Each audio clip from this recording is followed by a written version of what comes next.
the heat that Triple H and Shawn had for me for all those months leading into the Survivor Series. Like I said, I wish Triple H had been in the dressing room. I really do, because he might not be around today to talk about it. He's a fraud. That is the harshest thing Bret Hart could ever say about another wrestler. He did not throw that word around for fun. He used it like a final verdict, the kind of judgment that follows a man for the rest of his life. For Bret, wrestling was never just a show. It was a craft with rules, and breaking those rules meant you were never a real wrestler at all. In his eyes, you were a fraud, no matter how famous you became or how many tickets your name could sell. The Bret built his whole career on one simple idea. He called it the excellence of execution. The Bret gave himself an 8.5 for look, a 7 for promos, and a perfect 10 for wrestling ability. Wrestling ability mattered more than anything else in the business. It was not about being the strongest man in the room or the loudest voice on the microphone. It was about keeping your opponent safe, while still making the fight look real to thousands of fans watching at home, night after night, year after year. The Bret never claimed this system was the only way to judge a career. He simply lived by it so completely that every opinion he ever shared about another wrestler, good or bad, traces back to those same 3 categories. Once you understand that, every name on this list starts to make a lot more sense. If you respect a wrestler who told the truth in that ring, even when it cost him everything, give this video a hype right now before we go any further. The Bret Hart spent years being brutally honest about the people he worked with, and that kind of honesty deserves to be heard loudly. The most fans only ever see the finished product, the entrance music, the lights, the crowd on its feet. The Bret saw something else entirely every single night. He saw 2 human beings trusting each other with their bodies in front of thousands of strangers. That trust is the whole foundation of his entire idea of what counts as real wrestling and what counts as a fraud. The Bret saw fraud taking 3 different shapes inside the wrestling business. The first shape was physical, a wrestler who could not or would not protect the man standing across the ring from him. The second shape was political, a wrestler who used backstage power and influence to crush anyone who threatened his own position at the top. The third shape was mechanical, a wrestler who repeated the same routine over and over again, never adapting, never growing, never giving the fans anything new to believe in. The Bret respected fighters who managed to avoid all 3 of these traps for their entire careers. He had little patience left for anyone who fell straight into them. Today we are counting down 10 names that Bret Hart has spoken about in real detail over the years, in interviews, documentaries, and his own personal reflections on the business he loved. Some of them, in Bret's own words, were frauds. So, as we count down from number 10 all the way to number 1, watch how the story changes shape right in front of you. It starts with anger and real physical pain. It ends with deep respect and genuine pride. This is Bret Hart's honest verdict on 10 of the biggest names professional wrestling has ever produced. Number 10, Bill Goldberg. If there is one single name that defines exactly what Bret Hart means by the word fraud, it is Bill Goldberg. The Bret has called him the clearest example of an unsafe worker in his entire career, and the story behind that claim is genuinely painful to hear, even decades later. The Goldberg arrived in WCW with a huge physical look and an explosive style that made him an instant star almost overnight. Crowds loved him from the very first appearance. He won match after match in a matter of seconds, sometimes barely longer than the walk to the ring itself, and for a while it felt like nothing in the business could touch him. But underneath all that raw power, Bret believed there was a serious and dangerous problem hiding in plain sight. The Goldberg simply did not have the training or the fine control that real wrestling demands from every performer who steps through the ropes. He had the look the cameras wanted. He did not yet have the craft that protects the man standing opposite him. This is exactly the kind of star that worries someone like Bret. A company sees a winning streak and a marketable physique and decides the rest can be figured out later. The Bret had spent his entire life believing the rest could never be figured out later, because the rest is what actually keeps people safe once the cameras start rolling. That gap between raw power and careful control came crashing down at Starrcade in 1999. The Goldberg threw a super kick toward Bret's head. It was not protected the way a move like that should always be protected in a business built on trust between 2 performers. The kick landed clean and hard, and Bret suffered a severe concussion right there in front of a live audience that had no idea what had really just happened. For most jobs on Earth, an injury like that would mean immediate rest and proper medical care. Instead, WCW kept booking Bret straight through it. He was sent into more matches almost right away, including a brutal hardcore bout against Terry Funk that added real physical physical punishment on top of an injury that should have been treated with extreme caution. Each new match piled more damage onto a brain that had already been badly hurt, and the continued punishment eventually helped end Bret's in-ring career for good. The Bret has spoken about Goldberg with real lasting bitterness ever since. He once said that Goldberg almost did not seem to care what happened to the people he worked with inside that ring. In Bret's own words, "You could get hurt out there, and Goldberg would not lose a single minute of sleep over it." That is about as serious as criticism gets anywhere in professional wrestling. It is not simply saying someone lacks skill or polish. It is saying someone does not truly care whether you walk away from the match in one piece. What makes this story even more frustrating for Bret is how WCW handled things behind the scenes during that period. The Bret has talked openly about pitching a creative idea directly to Goldberg, who seemed genuinely open to it at first. The Bret remembers Goldberg responding warmly, saying he loved the idea and wanted to go ahead with it right away. But the people running WCW at the time blocked plans like this again and again, no matter how promising they sounded in the locker room. The Bret felt increasingly isolated in that environment, almost as if the executives in charge wanted him pushed out the door entirely. The financial side of this whole story is just as heavy as the physical side, if not heavier. The Bret has said that the injury and everything that followed cost him somewhere between 15 and 16 million pounds in earnings he was guaranteed under his Time Warner contract at the time. That is not a small number, by any measure. That is a life-changing amount of money lost forever because of one careless moment that should never have happened the way it did. The numbers like that are easy to read quickly and move past, but think about what they actually represent. The years of guaranteed work security for his family and the kind of comfortable retirement most performers in that era never got close to seeing. All of it gone because of a single unprotected kick thrown by a man still learning the basics of the trade. To make matters even more bitter for Bret, Goldberg went on to make huge paydays years later through comeback matches, including big money appearances overseas in places like Saudi Arabia. The Bret has said quite directly that Goldberg should have paid him something for the part he played in ending his career so abruptly. For his part, Goldberg has said publicly that he is tired of apologizing after all these years. He has said sorry many times throughout the decades and insists it truly was a genuine accident, not something done with any malice behind it. This is the heart of what Bret means by physical fraud. It is not really about being an evil person deep down. It is about not caring enough to be properly careful with another human being's body and future. Bret, that simple lack of care, was the real betrayal at the center of professional wrestling, and Goldberg remains the clearest, most painful example he has ever given of it in public. Think about that for a moment. A man builds 20 years of his life around a single principle: protect the person across from you, and then watches that exact principle get broken in one careless second by a performer who had barely been in the business a few months. That is why Goldberg sits at number 10 on this list. Not because Bret hates him personally, but because Goldberg's story proves, in Bret's own mind, exactly what happens when raw power is pushed to the top of a card before real care and real training ever catch up with it. Vader.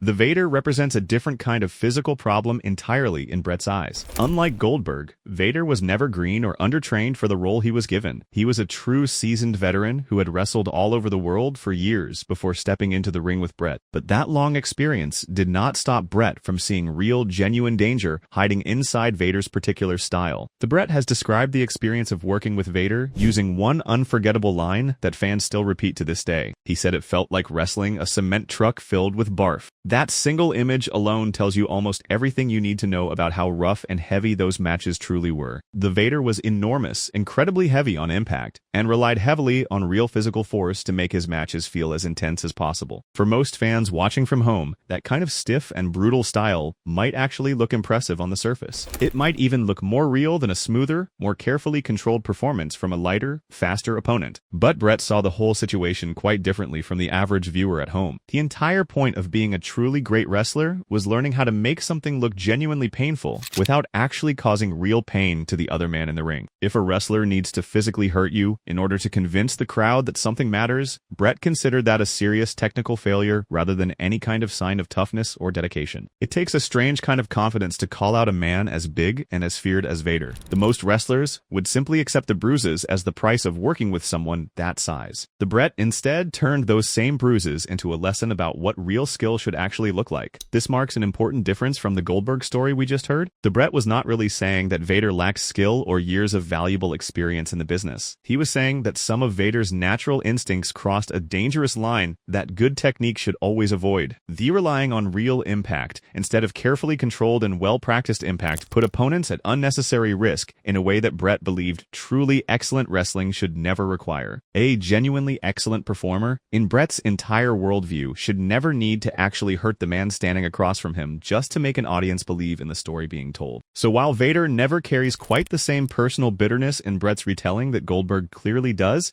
he still earns his place on this list for a very clear reason. He represents an entire style of wrestling that Bret saw as reckless and unnecessary, no matter how respected or experienced the man delivering it happened to be at the time. It is a smaller crime than Goldberg's in Bret's own ranking of these things, but it still breaks the same basic rule. The real impact should never replace skilled performance. The moment a wrestler relies on actually hurting his opponent to sell a story, Bret believed something important about the entire craft had already been lost, no matter how many years that wrestler had spent honing his trade beforehand. If a story like this is already making you think differently about some of wrestling's so-called toughest performers, make sure that hype button is showing love for Bret's honesty, because there are still 8 more names left to go. And this list only gets more interesting from here on out. The number 8, Shawn Michaels. With Shawn Michaels, the criticism shifts completely away from physical safety and moves firmly into something far darker: the backstage politics. The Bret's real issue with Shawn was never genuinely about his ability inside the ring, which Bret never seriously questioned. It was entirely about how Shawn chose to use his power once he finally had it firmly in his hands. During the middle years of the 1990s, Shawn was part of a tight backstage group known across the locker room as the Clique. According to Bret, this small group worked hard to control creative decisions and protect their own positions, often at the direct expense of other talented performers trying to rise up through the ranks at the same time. A group like the Clique does not need to announce its power for everyone to feel it. The Bret has described an entire locker room, shifting its decisions around the comfort of a handful of men, simply because nobody wanted to risk crossing them. That kind of quiet pressure can do more damage to a roster than any single bad match ever could. The Bret has spoken at length about jealousy being a major part of Shawn's behavior during this era. He has said that something as simple and harmless as a ladder match seemed to genuinely bother Shawn, mainly because Bret himself had originally introduced the ladder match concept to the company back in 1992. Instead of welcoming new ideas from younger talent, Bret felt that Shawn guarded his own territory very closely, almost as if certain moves and entire concepts belonged only to him personally. The clearest example Bret gives from this whole period involves a young Dwayne Johnson, long before the world came to know him as The Rock. During Dwayne's difficult rookie year in the business, Bret remembers Shawn storming straight into the locker room and dressing the young man down harshly over something as small as a single top rope dropkick. Shawn claimed personal ownership of the move and told the rookie, in no uncertain terms, to stop using it immediately. The Bret stepped in right away to defend the young star, telling Shawn plainly and firmly that nobody owns the dropkick. The Bret, this kind of behavior was the perfect definition of petty gatekeeping inside a business that should have been focused on growth. A true legend, in his view, works hard to help the next generation rise up and succeed. A fraud tries to block them out of pure fear or simple jealousy. The Bret saw real undeniable talent in Dwayne Johnson from very early on in his career. And watching established stars try to tear him down for no good business reason only confirmed everything Bret already believed about backstage politics quietly ruining the business from the inside out. It is worth pausing on the size of that grudge over a single dropkick. A move that's simple, used by countless wrestlers across the entire history of the sport, became a flashpoint for jealousy because Shawn felt threatened by someone he could already sense might one day eclipse him. That single small moment told Bret everything he needed to know about where Shawn's true priorities really sat. The Triple H is tied very closely to the same story as Shawn Michaels, because Bret saw the two of them working together almost as a team against the very same target. According to Bret, Triple H also pushed hard against the rising star of Dwayne Johnson during this period, working on him again and again in a clear effort to slow his growing momentum with the fans. The Bret has said quite plainly that Shawn and Triple H wanted Dwayne gone from the spotlight just as badly as they had wanted Bret gone himself a short while earlier. He has called their behavior petty, small-minded, and driven almost entirely by jealousy, rather than any real sense of what was best for the business as a whole. What strikes Bret most, looking back, is how a young performer with that much obvious natural talent could still be treated as a threat to be managed rather than an asset to be developed. It says far more about the men doing the targeting than it ever did about Dwayne Johnson himself. The clearest flashpoint in this entire story came in March of 1997. Bret was scheduled to challenge Dwayne Johnson directly for the Intercontinental Championship. The Triple H wanted Bret to win that match cleanly, a result that would have seriously damaged the young star's credibility right as he was beginning to find his footing with the audience. The Bret flatly refused to go along with it. He insisted instead on a finish by disqualification, a result that protected Dwayne's standing with the fans, rather than tearing it down for the sake of someone else's ego. That firm decision angered both Triple H and Shawn Michaels considerably, but Bret stood his ground anyway. A lesser performer might have simply gone along with what the booking committee wanted, especially with two powerful men pushing in the same direction. The Bret chose the harder, more stubborn path instead, because in his mind the long-term health of the business mattered more than smoothing over one tense afternoon backstage. For Bret, this single moment captures almost everything that feels wrong about political fraud inside professional wrestling. The real legends in his mind exist to build brand new stars and grow the entire business for everyone involved, not just for themselves. The frauds exist mainly to protect their own personal position, even when doing so means actively blocking the very people who could end up carrying the whole company forward into its next era. The Triple H, in Bret's honest assessment, chose that second selfish path far too often during this particular stretch of his career. Looking back, the disqualification finish that Bret fought so hard for seems like a small thing on paper. In practice, it was the difference between a young star walking out protected and a young star walking out damaged before his career had even properly begun. That is the kind of detail Bret never forgot. Number 6, Hulk Hogan. If Shawn Michaels and Triple H represent political fraud on a smaller, more personal scale, Hulk Hogan represents it on the biggest scale Bret has ever publicly described. The Bret does not deny Hogan's enormous star power for a single second. He fully accepts that Hogan had a massive physical look and could deliver simple, effective promos that connected with huge audiences all around the world. What Bret absolutely refuses to accept is the idea that Hogan was ever truly a great technical wrestler inside the ring itself. The Bret's real and lasting frustration with Hogan goes far beyond simple in-ring skill, though. It centers almost entirely on how Hogan used his considerable backstage power once he had fully earned it through years of success. The Hogan held creative control written directly into his contracts, and Bret firmly believes he used that control to protect himself at every turn veto storylines he personally disliked. Consistently avoid putting younger or more technically skilled wrestlers over in matches that genuinely mattered to the business. There is a difference between being a star and being allowed to control the entire machine around you. The Bret accepted Hogan as the first. He never accepted him as someone who deserved the second, especially once that power started shaping decisions that affected everyone else on the roster, not just Hogan himself. The Bret has described several specific moments from his time in WCW where entire booking plans changed at the very last possible second, simply because Hogan needed to be inserted somewhere into the bigger picture. He recalls being told quite suddenly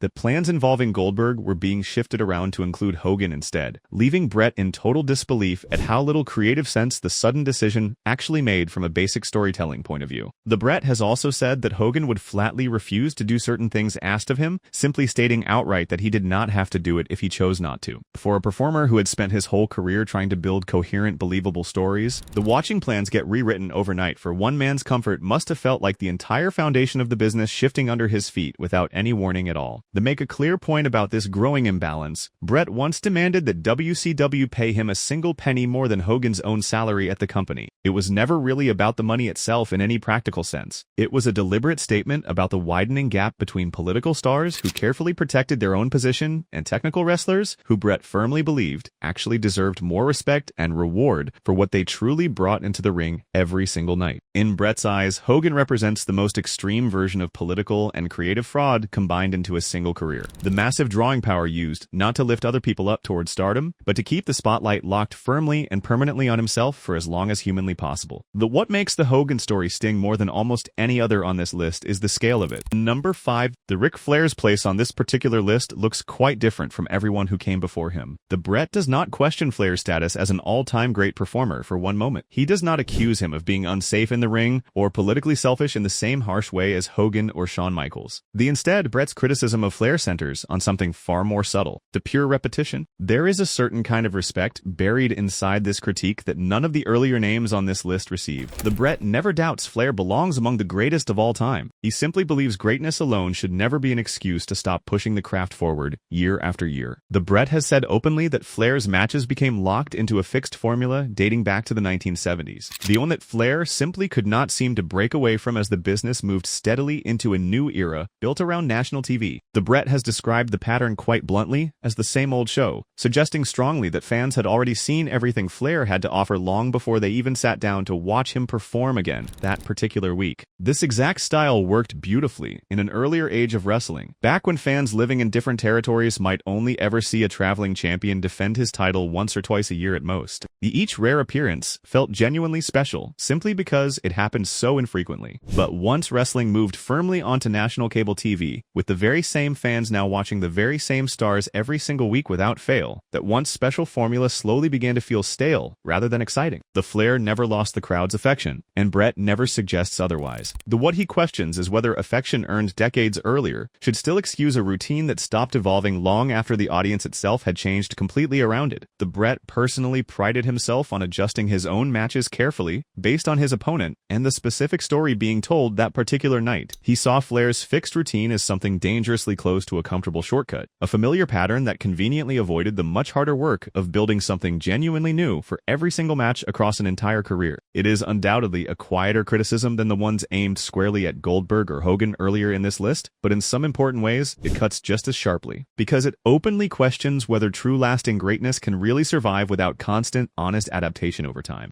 We are now exactly halfway through Bret's full list, and the entire story is about to turn in a completely different direction. The next 4 names are not frauds at all in any sense of the word. They are living proof of everything. Bret genuinely believes professional wrestling should be at its absolute best. But notice how different the tone feels from here on. The first 5 names carried injury, jealousy, and stale routines. The final 4 carry mentorship, protection, and growth. That contrast is not an accident. It is the entire point Bret has been building toward since the very first word of this list. The number 4, the Steve Austin. The Steve Austin is the very first name on this list that Bret never once calls a fraud in any meaningful sense. Back in the mid-1990s, Austin was undeniably talented but still fairly raw around the edges. The Bret has openly described him as somewhat erratic during his early days in the company, a wrestler bursting with obvious intensity but still lacking the careful polish that real lasting greatness genuinely requires. Rather than dismiss this raw potential, Bret made the decision to take Austin firmly under his wing. He worked closely with him over time, helping shape the rougher edges of his natural style into something far more dangerous and far more believable to the fans watching at home. That hands-on mentorship paid off enormously in what became one of the single most important matches in wrestling history. It says something important about Bret that the same man who could not forgive a careless kick from Goldberg was willing to spend real time mentoring a rough, unfinished talent like Austin. The difference in Bret's mind was simple. Austin wanted to learn how to protect people. The Goldberg, by Bret's account, never seemed to feel the need. At WrestleMania 13, Bret and Austin faced one another in a brutal submission match, with the legitimate fighter Ken Shamrock standing as the special guest referee to add an extra layer of real credibility to the entire encounter. The match became absolutely legendary for what fans and historians now call the double turn. Austin refused to submit even while bleeding heavily in front of the live crowd, and the audience's respect for him flipped completely in real time, instantly turning him into a genuine hero. The Bret, meanwhile, became the bitter villain of the story through his relentless and almost merciless attack after the bell had already rung. That single match completely reshaped the future direction of the entire wrestling industry and helped directly launch what fans now fondly call the Attitude Era. For Bret, watching Austin's full transformation from an erratic young talent into a genuine main event star stands as living proof of exactly what real wrestling can achieve when it is done properly. The hard work, the genuine trust between two performers, a real willingness to learn the deeper craft properly from someone who came before you. The Austin took everything Bret patiently taught him during those early years and turned it into one of the most respected and celebrated careers the entire business has ever seen. It is worth noticing the contrast with everything we heard earlier on this list. Where Goldberg ignored caution and Hogan hoarded power, Austin did the opposite. He absorbed every lesson Bret offered him, and he turned raw intensity into something the whole industry still studies today. The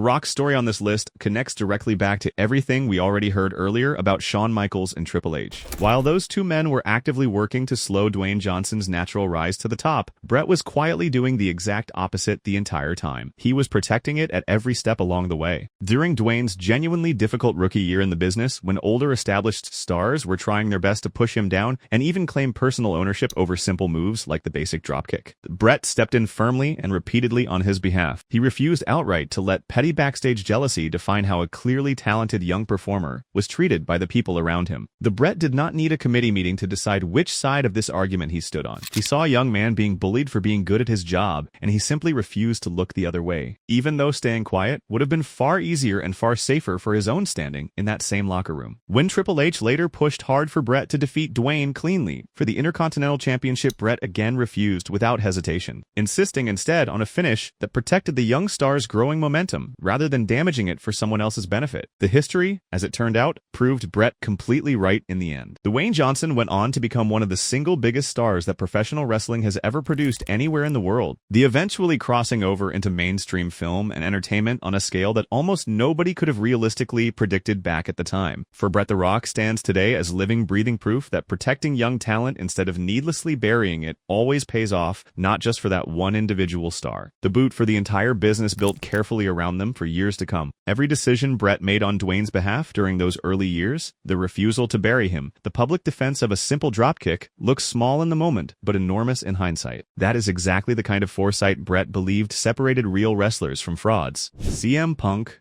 If you genuinely want to understand what Bret values most deeply in a modern wrestler, you need look no further than his own personal words about CM Punk. The Bret has openly called Punk his all-time favorite wrestler of the last 20 years, a remarkable and rather rare statement coming from a man so famously difficult to truly impress after everything he has seen in this business. The what draws Bret so strongly toward Punk is genuine innovation. He has repeatedly praised Punk for bringing fresh, logical ideas into a business that Bret personally felt had slowly become too polished, too corporate, and far too predictable over the years. The Bret sees real, meaningful similarities between his own career path and Punk's journey through the same industry. The both men cared deeply about realism inside the ring, above almost everything else. The both men fought hard against backstage politics and corporate favoritism whenever they encountered it. The both men eventually stepped away from the business entirely, once frustration with that same politics finally overwhelmed their personal love for the craft itself. It is a strange kind of compliment comparing a younger star to your own struggles against the system you spent years fighting, but that is exactly the comparison Bret makes, and he makes it without a hint of hesitation whenever Punk's name comes up. That deep connection became visible to fans everywhere during a Raw broadcast held in Montreal back in September of 2012. The Punk was right in the middle of a championship reign that stretched well past 400 days at that point, and he chose to wear ring gear styled in pink and black that night, the heartfelt tribute to Bret. The two of them shared a memorable in-ring promo segment together alongside John Cena that same evening,